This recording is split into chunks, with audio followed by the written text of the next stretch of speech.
अस्सलाम वालेकुम, this is Shahzeb and you are watching JB tech. आज की वीडियो के अंदर हम बात करेंगे Redmi K30 के बारे में। देखेंगे इसके अंदर हमें क्या क्या स्पेसिफिकेशन मिलती हैं, इसकी क्या प्राइस होने वाली है और जो इसकी लॉन्च डेट है वो क्या है। तो ये सब जानने के लिए इस वीडियो के अंत तक ज़रूर देखिएगा। तो आज की वीडियो करते हैं स्टार्ट। सबसे पहले बात करते हैं इसके डिज़ाइन की। जो इसकी फ्रंट साइड है, यहाँ पे हमें डुअल पंच होल डिस्प्ले देखने को मिलेगा और जो बैक साइड है वहाँ पे हमें वर्टिकल शेप में जो इसके कैमराज हैं वो देखने को मिलते हैं। और जो उसके साइडों पे हमें जो इसकी सर्कल के अंदर हमें एक पैटर्न देखने को मिले जो कि Huawei में 30 Pro है उस जैसा ही हमें देखने को मिलता है। अब यहाँ पे बैक कैमरे में जो क्वाड कैमरा सेटअप हमें देखने को मिलेगा, इसके अंदर हमें जो मेन सेंसर देखने को मिलता है वो हमें 64 मेगापिक्सल का देखने को मिलेगा जो कि Sony IMX 686 है। इसके अलावा यहाँ पे सेकंड लेंस हमें जो देखने को मिलेगा वो हमें 8 मेगापिक्सल का एक ultra wide lens, third lens हमें 5 मेगापिक्सल का एक मैक्रो सेंसर देखने को मिलेगा जो कि हमें क्लोजअप शॉट्स के लिए यूज होगा। इसी तरह फोर्थ लेंस हमें जो देखने को मिलता है वो हमें 2 मेगापिक्सल का एक डेप्थ सेंसर देखने को मिलता है जो कि बैकग्राउंड ब्लर के लिए इस्तेमाल होगा। अब यहाँ पे फ्रंट की बात करें तो फ्रंट पे हमें डुअल पंच होल डिस्प्ले देखने को मिलेगा जिसके अंदर हमें 2 कैमरास देखने को मिलते हैं। यहाँ पे जो मेन सेंसर है फ्रंट साइड पे वो हमें 20 मेगापिक्सल का देखने को मिलेगा। इसके अलावा 2 मेगापिक्सल का एक हमें डेप्थ सेंसर देखने को मिलता है। अब यहाँ पे हमें 2 मेगापिक्सल का जो डेप्थ सेंसर है फ्रंट साइड पे उसकी ज़रूरत थी भी नहीं। इसके एक सिंगल कैमरे से भी हमें जो डेप्थ सेंसिंग है वो इजीली हो सकती थी, लेकिन फिर भी यहाँ पे इन्होंने डुअल पंच होल के नाम से यहाँ पे इन्होंने 2 कैमराज इंसर्ट कर दिए हैं। अब यहाँ पे डिस्प्ले की बात करें तो इसके अंदर हमें 6.67 इंच का डिस्प्ले देखने को मिलेगा जो कि IPS LCD है। इसकी जो रेजोल्यूशन हमें देखने को मिलेगी वो हमें फुल HD प्लस देखने को मिलती है, यानी कि 1080 × 2400 पिक्सल की जो रेजोल्यूशन है इसके अंदर हमें देखने को मिलेगी। इसके अलावा इसके अंदर हमें 20:9 का जो एस्पेक्ट रेशियो है वो देखने को मिलेगा और यहाँ पे 395 की जो पिक्सल डेंसिटी है वो देखने को मिलती है। तो यहाँ पे आपको जो डिस्प्ले देखने को मिलेगा वो हमें काफ़ी शार्प देखने को मिलता है।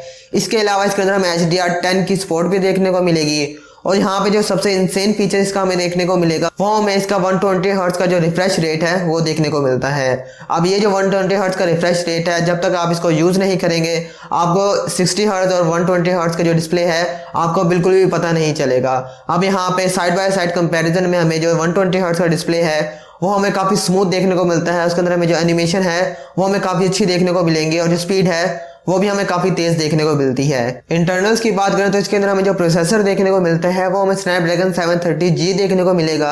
अब ये एक 8 नैनोमीटर टेक्नोलॉजी बेस्ड एक ऑक्टा कोर प्रोसेसर है। इसके साथ हमें जो GPU देखने को मिलेगा वो हमें Adreno 618 देखने को मिलता है। तो यहाँ पे परफॉर्मेंस वाली साइड से आपको इसके अंदर कोई भी प्रॉब्लम्स देखने को नहीं मिलेंगी। आप इसके अंदर इजीली हैवी गेमिंग कर सकते हैं। अब इसका एक हमें 5G मॉडल भी देखने को मिलेगा जो कि स्नैपड्रैगन 765G के साथ देखने को मिलेगा। उसके अंदर हमें जो 5G की सपोर्ट है वो देखने को मिलती है। वेरिएंट्स की बात करें तो इसके अंदर हमें 4 वेरिएंट देखने को मिलेंगे। एक हमें 6GB रैम के साथ देखने को मिलेगा जिसके साथ हमें 64GB की स्टोरेज देखने को मिलेगी और एक हमें 128GB की स्टोरेज देखने को मिलेगी। इसके अलावा एक हमें 8GB रैम के साथ देखने को मिलेगा जिसके साथ 128GB की स्टोरेज और 256GB की स्टोरेज देखने को मिलेगी।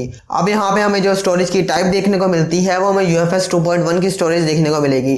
तो यहाँ पे आपको स्पीड अच्छी देखने को मिलेगी, लेकिन फिर भी यहाँ पे जो UFS 3.0 है उस जैसी नहीं मिलेगी, थोड़ी उससे हमें थोड़ी कम देखने को मिलती है। सेंसर्स की बात करें तो इसके अंदर हमें सारे ही सेंसर्स देखने को मिलते हैं। यहाँ पे जो इसका फिंगरप्रिंट स्कैनर है वो हमें इसका जो पावर बटन है उसके अंदर देखने को मिलेगा जो कि हमें काफ़ी फास्ट देखने को मिलता है। अब यहाँ पे इसकी बैटरी की बात करें तो इसके अंदर हमें अच्छी बैटरी देखने को मिलती है जो कि 4500 mAh की है। इसके साथ साथ इसके अंदर हमें फास्ट चार्जिंग देखने को मिलेगी जो कि 30 वाट की देखने को मिलेगी। अब यहाँ पे Redmi ये क्लेम करता है कि 66 मिनट के अंदर हमें जहाँ हमारी जो फुल चार्ज है यानी कि 0% से लेके 100% तक वो जो फुल कर देगा। तो बैटरी वाली साइड से भी इसके अंदर आपको कोई भी प्रॉब्लम देखने को नहीं मिलेगी। इसकी बिल्ड क्वालिटी की बात करें जो इसकी हमें जो फ्रंट साइड देखने को मिलेगी वो हमें गोरिल्ला ग्लास 5 की प्रोटेक्शन के साथ देखने को मिलती है और जो इसकी बैक साइड है वो हमें 3D कर्व्ड ग्लास बॉडी देखने को मिलेगी। तो यहाँ पे बिल्ड क्वालिटी भी हमें काफ़ी अच्छी देखने को मिलती है। अब यहाँ पे थिकनेस देखें तो इसकी हमें 8.8 mm देखने को मिलती है और हमें जो इसका वेट देखने को मिलेगा वो हमें 204 ग्राम देखने को मिलता है। तो यहाँ पे हमें इसका थोड़ा वेट ज़्यादा देखने को मिलेगा, बाकी ओवरऑल हमें इसकी बिल्ड क्वालिटी काफ़ी अच्छी देखने को मिलती है। अब बात करें यहाँ पे इसके लॉन्च की, तो यहाँ पे इसका जो लॉन्च है चाइना के अंदर तो लॉन्च कर दिया गया है, लेकिन यहाँ पे बात करें ग्लोबल लॉन्च की तो ये हमें 2020 का जो फर्स्ट क्वार्टर है तब तक ये देखने को मिल सकता है। उससे पहले हमें इसके बारे में कोई भी कंफर्मेशन अभी तक नहीं मिली। अब यहाँ पे जो इससे पिछला मॉडल था Redmi K20 वो पाकिस्तान के अंदर हमें मी 9T के नाम से देखने को मिला था। तो देखते हैं कि ये पाकिस्तान के अंदर किस नाम से हमें देखने को मिलेगा। मे बी ये Redmi K30 के नाम से ही आ जाए या फिर इसका कोई और नाम भी हमें मिल सकता है। और यहाँ पे इसकी प्राइस की बात करें तो इसकी प्राइस भी हमें तकरीबन 60,000 तक ही देखने को मिलेगी, या इससे भी ज़्यादा हमें देखने को मिल सकती है। आपके इसके बारे में क्या ओपिनियंस है, इसकी क्या प्राइस हो सकती है, नीचे कमेंट्स में ज़रूर बताइएगा।